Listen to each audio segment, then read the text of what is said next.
Hi guys, welcome back.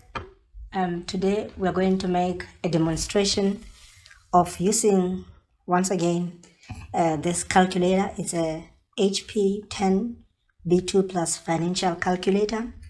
For those of you who are in finance courses, could be a certificate or a degree or say FRM, CFA.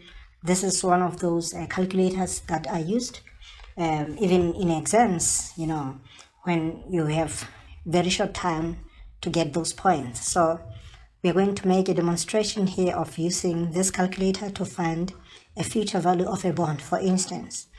As you see the question on the screen right now, it talks about a PV of 1,000 with interest rate 5%, running for 10 years, and it compounds 12 times per annum, meaning once every month the interest rates compound.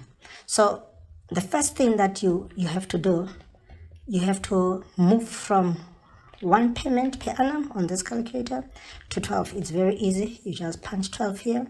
Second function, P payment per annum, and you can verify it right there.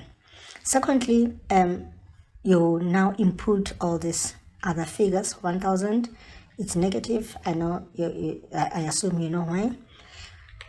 That there it goes.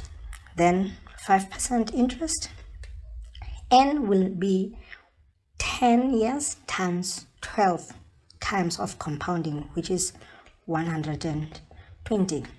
This will be 120 payments all in all.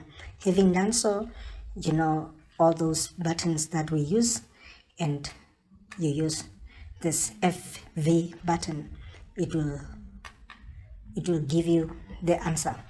To verify the answer, I have also used Microsoft Excel. Right there on the screen, you can even see the formula. It gives the same answer, so you just do so and take those points. Thank you very much for watching. I hope you will find this video helpful. You can hit like and follow me for other videos and demonstrations that will follow. Bye.